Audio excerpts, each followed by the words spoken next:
ஞானானந்தமயம் தேவம் நிர்மலஸ்படிகாகிருதிம் ஆதாரம் சர்வ வித்யாநாமயக்ரீவம் பாஸ்மகே. நெக்ஸ்ட் ஜென் யூடியூப் சேனல் நேயர்களுக்கு அஸ்ட்ரோ கேஎஸ் ஐயங்காரின் பணிவான நமஸ்காரங்கள். Next gen YouTube prime channel நேயர்களுக்கு அஸ்ட்ரோ கேஎஸ் ஐயங்காரின் பணிவான நமஸ்காரங்கள். மாத பலன் விஸ்வாவசு வருஷம் மார்கழி மாதம் 16/12/2025 14/1/2026 வரலும் உண்டான நாட்கள். இந்த காலகட்டத்தின் பலன்கள் மேஷம் முதல் மீனம் வரை எப்படி இருக்குன்னு பார்க்கலாம், ஒரு ராசிக்கும். அதற்கு முன்னாடி இந்த மாதத்தினுடைய மார்கழி மாதத்தினுடைய கோல்சாரம் என்ன அப்படின்றத பார்ப்போம். அதற்கு பிறகு மார்கழி மாதத்தில் வரக்கூடிய விசேஷ நாட்கள் என்னன்றதை பார்ப்போம். பொதுவாகவே மாத கிரகங்கள்னு சொல்லக்கூடிய சூரியன், செவ்வாய், புதன் மற்றும் சுக்கிரனுடைய மாறுதல்களை வச்சு மாதத்தினுடைய பலன்களை சொல்லுவோம். சூரியன் ஒரு ராசியிலிருந்து அடுத்த ராசிக்கு செல்றதை சௌரமான மாதம் என்பதை வச்சு நம்ம மார்கழி அப்படின்ற தனுர் மாதம் அப்படின்னு சொல்லக்கூடிய மார்கழி மாதத்தை கொண்டாடுறோம்.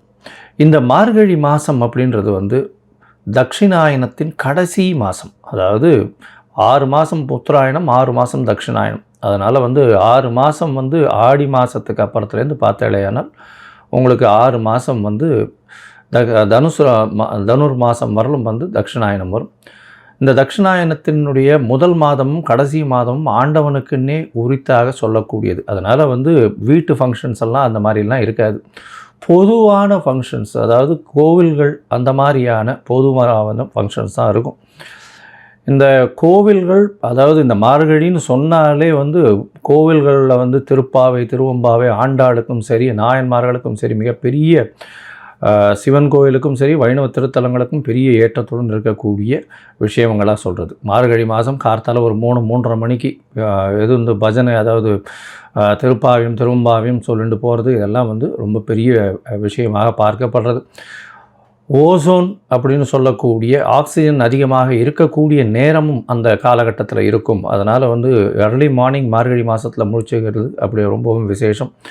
உடல் நலத்துக்கும் மிகப்பெரிய ஏற்றத்தை கொடுக்கும். அப்படின்றதுனால மார்கழி ரொம்பவுமே விசேஷம். கடைசி மாதம் தட்சிணாயனத்தில் இது அதாவது தேவர்களுக்கு, தெய்வங்களுக்கே உண்டான மாதம். இந்த மாதத்தினுடைய கோல்சாரம் என்ன அப்படின்றத பார்ப்போம். முதல்ல பார்த்தாலேனால் காலபுருஷ தத்துவத்தின் 4ஆம் ராசியில் இருக்கக்கூடிய குரு பகவான் வக்ரகதியில் இருக்கார். வக்ரகதியில் இருக்கக்கூடிய குரு பகவான் மாதம் பிறந்து ஒரு 5 நாளில் புனர்பூசம் 4ஆம் பாதத்திலிருந்து புனர்பூசம் 3ஆம் பாதம் போய்டுறார். அதாவது 21/12 அன்னைக்கு புனர்பூசம் 3ஆம் பாதம் மிதுன ராசிக்கு போய்டுறார். இந்த காலகட்டத்தில் மாதம் பிறக்கும்பொழுது கேது இந்த மாதத்தில் 5ஆம் ராசியான சிம்மத்தில் இருக்கார். இந்த மாதத்தில் 8ஆம் ராசின்னு சொல்லக்கூடிய விருச்சிகத்தில் புதனும் சுக்கிரனும், தனுசுல சூரியனும் செவ்வாயும், கும்பத்தில் சனியும் ராகுவும் இருக்கா. இந்த மாதத்தில் வரக்கூடிய மாற்றங்கள்னு பார்த்தோம்னா 21ஆம் தேதி குரு வக்ர நிலையில் இருக்கக்கூடிய குரு புனர்பூசம் 4ஆம் பாதத்திலிருந்து புனர்பூசம் 3ஆம் பாதம் மிதுன ராசிக்கு போய்டுறார். 22ஆம் தேதி புதன் இந்த மாதத்தில் 22/12/2025 அன்னைக்கு விருச்சிகத்திலிருந்து தனுசுக்கு போகிறார். அதற்கப்புறம் 27ஆம் தேதி சுக்கிரன் இந்த மாதத்தில் 22ஆம் தேதி சுக்கிரன் விருச்சிகத்திலிருந்து தனுசுக்கு போகிறார். 27/12/2025 அப்போ புதன் விருச்சிகத்திலிருந்து தனுசுக்கு போகிறார். அதுக்கப்புறம் மாத கடைசியில் பார்த்தாலேயானால் 11/1/2025 அன்னைக்கு புதன் தனுசுவிலிருந்து மகரத்திற்கும், அதற்கு பிறகு செவ்வாய் தனுசுவிலிருந்து மகரத்திற்கு 14/1/2026 போகிறார். ஸோ இந்த மாதம் பார்த்தேனால் 21ஆம் தேதி 21/12 குரு வக்கர நிலையில் மாறுறார். அதற்கு பிறகு சுக்கிரன் 22ஆம் தேதி தனுசுக்கு போகிறார். 27ஆம் தேதி, அதாவது 25/12/2025 அன்னைக்கு புதன் தனுசுக்கு போகிறார். 11/1/2026 அன்னைக்கு தனுசில் இருக்கக்கூடிய புதன் மகரத்திற்கு போகிறார்.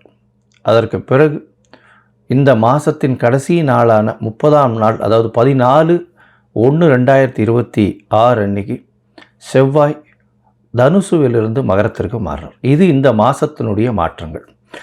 சரி, இந்த மாதத்தில் வரக்கூடிய விசேஷ நாட்கள் என்ன அப்படின்னு பார்த்தோம்னா இந்த மாதம் மொத்தமே விசேஷம்தான். ஏன்னா முன்ன 12 ஆழ்வார்களில் பெண்ணுன்னு சொல்லக்கூடிய ஆண்டாளின் மிக முக்கியமான மாதம் திருப்பாவை சொல்லி வச்ச 30 நாட்கள் வரக்கூடியது. இந்த மாதத்தில் பார்த்தடையானால் 19/12 அன்னைக்கு ஹனுமத் ஜெயந்தி, மார்கழி மூல நட்சத்திரம். அதற்கு பிறகு பார்த்தடையானால் 20ஆம் தேதி அன்னைக்கு அமாவாசை. இந்த மாதத்தில் பார்க்கும்பொழுது 30ஆம் தேதி வைகுண்ட ஏகாதசி. இந்த வருஷத்தினுடைய அதாவது மார்கழி மாதத்தில் வரக்கூடிய ஏகாதசி, வளர்பிறை ஏகாதசி, வைகுண்ட ஏகாதசி வருது.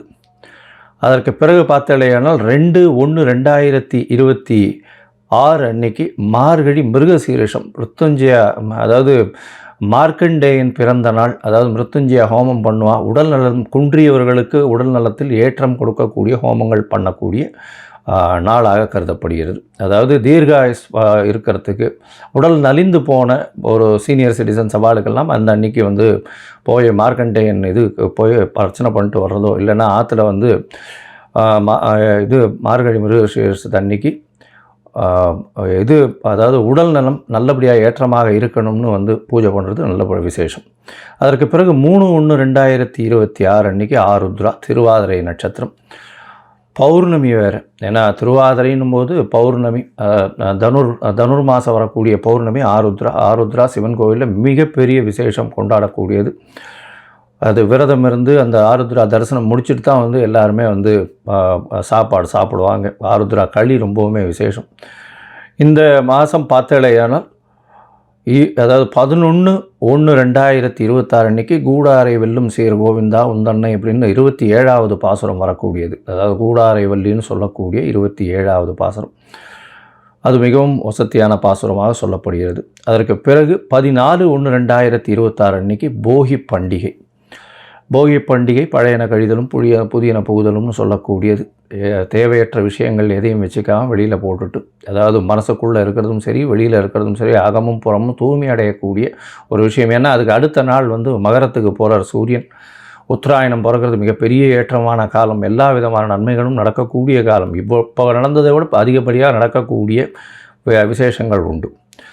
சரி, இப்போ மேஷம் முதல் மீனம் வரை ஒரு ராசியாக என்னென்ன மாற்றங்கள் என்னென்ன ஏற்றங்கள் இருக்குதுன்னு பார்ப்போம். அதுக்கு முன்னாடி என்னுடைய மொபைல் நம்பர் கீழே ஸ்க்ராலிங்கில் போயின்னு இருக்கோம். உங்களுக்கு அஸ்ட்ராலாஜிக்கல் கன்சல்ட் தேவைப்பட்டதுன்னா எனக்கு ஃபோன் பண்ணுங்க. உங்களுடைய date, time, place of birth கொடுங்க.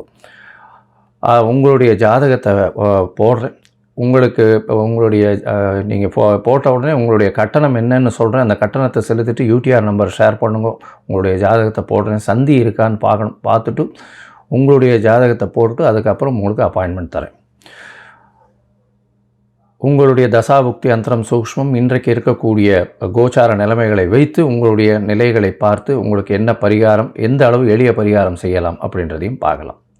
சரி, இப்போ மேஷம் முதல் மீனம் வரை உண்டான மார்கழி மாதம் விஸ்வாவசு வருஷம் எப்படி இருக்குது அப்படின்றத பார்ப்போம். கும்பம், அவிட்டம், சதயம், புரட்டாதி இந்த 3 நட்சத்திரம் 9 பாதங்களை கொண்ட ராசி. ராசியின் அதிபதினு சொல்லக்கூடிய ஒரு சனி, ஆட்சி பெற்ற சனி.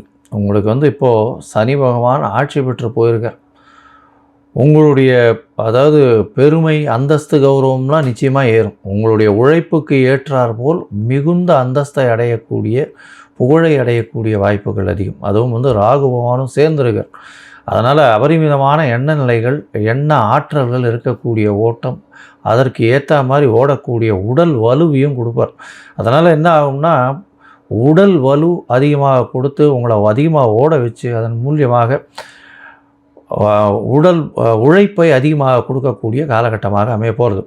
இந்த மாதம் பார்த்தீங்கன்னா, அதாவது விஸ்வாவசு வருஷம் மார்கழி மாதம் 16/12/2025 14/1/2025 வரலும் உண்டான காலகட்டத்தில் ராசிக்கு 11ஆம் இடத்துல வந்து சூரியன் இருக்கிறது ரொம்பவுமே விசேஷம். பொதுவாகவே தனுர் மாதத்தில் சூரியன் வந்து 11ஆம் இடத்துல தான் இருந்து ஆகணும், வேறு வழி கிடையாது. இந்த மாதம் அதை விட பெரிய ஏற்றம் என்னென்னா 10ஆம் அதிபதியும் சேர்ந்திருக்கார். 10ஆம் அதிபதினு சொல்லக்கூடியவர் முயற்சி ஸ்தானாதிபதியான 3ஆம் அதிபதியும் சேர்ந்து இருக்கிறவர். 10ஆம் அதிபதி 7ஆம் அதிபதி சேர்ந்து இருக்கிறது பெரிய ஏற்றத்தை கொடுக்கக்கூடியது. இது ரியல் எஸ்டேட்டு, நில இந்த விஷயங்கள்லாம் பேசுகிறது, நிலம் வந்து வியாபாரம் பண்ணுறவங்கள்லாம் இருக்காங்க இல்லையா, அவங்க வந்து பெரிய ஏற்றம் அடையக்கூடிய காலகட்டம். அதாவது ரியல் எஸ்டேட்டு, அதை தவிர வந்து அந்த கனிம பொருட்கள், மினரல்ஸு, அதை தவிர எர்த் மைனிங் இந்த மாதிரியான விஷயங்கள் பண்ணுறவங்களுக்கெல்லாம் வந்து பெரிய ஏற்றம் கிடைக்கும். அதை தவிர இரும்பு சம்பந்தப்பட்ட, நெருப்பு சம்பந்தப்பட்ட இந்த மாதிரியான விஷயங்கள் பண்ணுறவங்க, இந்த ஆசிட்ஸு அதெல்லாம் விற்கிறவங்க, கெமிக்கல் விற்கிறவங்க, இவங்களுக்கெல்லாம் பார்த்திங்கன்னா பெரிய மாற்றங்கள் ஏற்படக்கூடிய, லாபங்கள் அதிகமாக இருக்கக்கூடிய காலகட்டமாக இருக்கும். கெமிக்கல்லாம் விற்கிறவங்களுக்கு பெரிய ஏற்றம் இருக்கக்கூடிய காலகட்டமாக அமைய போகிறது. ரியல் எஸ்டேட்டில் வந்து புரோக்கர்ஸாக இருக்கிறவங்களுக்கெல்லாம் பெரிய சேஞ்சஸ் இருக்கும். இந்த மாதத்தில் பெரிய மாற்றங்கள் அவர்களுக்கு நிச்சயமாக வரக்கூடிய வாய்ப்புகள் நிச்சயமாக உண்டு. உங்களுடைய ராசிக்கு பார்த்திங்கன்னா பார்ட்னர்ஷிப் பிஸ்னஸில் அபரிமிதமான லாபங்கள் கிடைக்கக்கூடிய வாய்ப்பு. ஏன்னா 7ஆம் அதிபதி 11ஆம் இடத்துல, அது தவிர வந்து செவ்வாயும் சேர்ந்து இருக்கிறது பெரிய விசேஷம். அது தவிர பார்த்தேன்னா இந்த மாதம் வந்து உங்களுடைய ராசிக்கு 5ஆம் இடத்துல குரு பகவான் வந்துடுறார் வக்கரகதியில். அதுவும் பரிவர்த்தனை யோகம் வேறு அடைகிறார். 11ஆம் இடமும் 5ஆம் இடமும் பரிவர்த்தனை யோகம், குழந்தைகள் மூலியமாக பெருமை வரக்கூடிய காலகட்டமாக அமையும். 2வது திருமணத்திற்கு பார்த்து கொண்டிருப்பவர்கள் இந்த காலகட்டத்தில் நடக்கக்கூடிய வாய்ப்புகள், நடக்கக்கூடியதுன்னா பேச்சுவார்த்தைகள்லாம் முடிஞ்சு தை மாதத்தில் கல்யாணம் பண்ணுவாள். குழந்தை பிராப்தி இல்லாதவர்களுக்கு குழந்தை பாக்கியம் ஏற்படக்கூடிய வாய்ப்பு. ஏன்னா பரிவர்த்தனை யோகத்தில் 5ஆம் அதிபதியும் 11ஆம் அதிபதியும் பரிவர்த்தனை, பெரிய ஏற்றம். குழந்தை பிராப்தி இல்லாமல் இருக்கிறவர்களுக்கு கண்டிப்பாக குழந்தை பிராப்தி உண்டு. இந்த மாதத்தில் பார்த்தீங்கன்னா 4 கிரகங்கள் உங்களுடைய ராசிக்கு 11ஆம் இடத்துல இருக்குது. சூரியன், செவ்வாய், புதன் மற்றும் சுக்கிரன். பெரிய உங்களுடைய யோகாதிபதினு சொல்லக்கூடியவர் வந்து 9ஆம் அதிபதியான சுக்கிரனே 11ஆம் இடத்துல இருக்கார். நீங்கள் நினைச்சது எல்லாமே இந்த மாதம் கைகூடும். எது நினைக்கிறீங்களோ அது உங்கள் கையில் வந்து நிற்கும். அந்த அளவுக்கு உங்களுக்கு செல்வாக்கை கொடுக்கக்கூடிய காலகட்டம். ஆனால் அதீதமான உடல் உழைப்பை கேட்கும். ஏன்னா ராகு, மிருகர் எதுவுமே போதாதுன்ற மனநிலையில் தான் இருப்பீங்க. அதையும் தாண்டி போகணும்னு ஓடுவீங்க. இந்த மாதம் பார்த்தீங்கன்னா பொதுவாகவே இந்த கும்பராசிக்காரர்களுக்கு 7.5 சனியில் ஜென்ம சனி இருக்குது. உடல் நலத்தில் சற்று ஏற்றம் இருக்கக்கூடும். ஏன்னா குரு பகவான் உங்களுடைய ராசியை பார்க்கறதுனால. அடுத்த வருஷம் 3ஆம் மாதம், அதாவது 2026 3ஆம் மாதம் வரலும் வந்து குரு பகவான் சனி பகவான் உங்களுடைய ராசியில் இருக்க போகிறார். அதுக்கப்புறம் வந்து பாத சனிக்கு போகும்.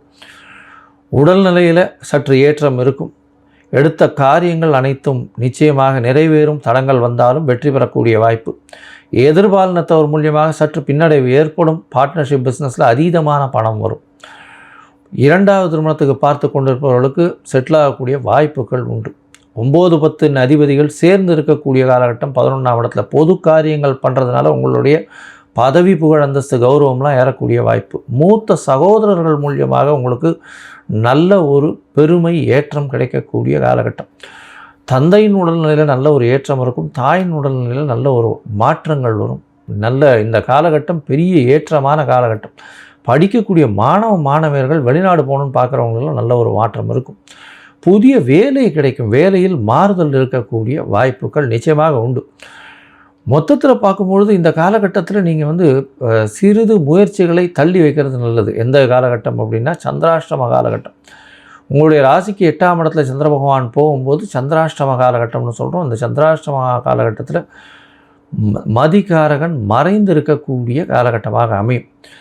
இந்த காலகட்டத்தில் வந்து புதிய முயற்சி வேண்டாம், வெளியூர் வெளிமாநில பிரயாணம் வேண்டாம்னு சொல்கிறோம். ஒரு வேளை பண்ண வேண்டி இருந்ததுன்னா அருகில் இருக்கக்கூடிய விநாயகர் கோவிலில் உங்களால் முடிஞ்ச, அதாவது பால் அபிஷேகத்தை கொடுத்துட்டு போங்க. அது வந்து சந்திராஷ்டமத்தின் தாக்கத்தை குறைக்கும். இந்த மாதம் உங்களுக்கு சந்திராஷ்டம காலம் எப்போ அப்படின்னு பார்த்தோமே ஆனால் 8/1/2026 11/1/2026 வரலும் உண்டான காலகட்டம். இந்த காலகட்டத்தில் புதிய முயற்சி, வெளிநாடு வெளியூர் போக வேண்டாம் அப்படின்றத அறிவுறுத்துகிறோம். இந்த மாதத்தில் பார்த்தலையானால் நல்ல ஒரு ஏற்றமான காலம். நீங்கள் வந்து கால பைரவரை வணங்கிட்டே வாங்கும். ஏன்னா கால பைரவர்ன்றவர் வந்து சனி பகவானுக்கு குருநாதன் சொல்லக்கூடியவர். சனி ஜென்ம சனியில் இருக்கிறதுனால உடல் நலத்தில் சற்று பின்னடைவு சில நேரங்களில் வரலாம். கொஞ்சம் அவமானப்படலாம், அசிங்கப்படலாம். இதெல்லாம் வந்து இது தள்ளி போகணும் அப்படின்னா கால பைரவரை தேய்பிறை அஷ்டமியில் வழிபட்டுட்டே வாங்கும். அதே மாதிரி நாய்க்கு உங்களால் முடிஞ்சது, தெரு நாய்களுக்கு உங்களால் முடிஞ்ச சாப்பாடு கொடுங்க. இது ரெண்டுத்தையும் பண்ணிட்டே வந்தீங்கன்னா சனி பகவானோட வரக்கூடிய பிரச்சனைகள் எல்லாமே பனி உருகி சென்று போகக்கூடிய காலகட்டமாக, அதாவது சூரியனை பார்த்த பனியை போல இருக்கிற இடமே தெரியாமல் போகும்.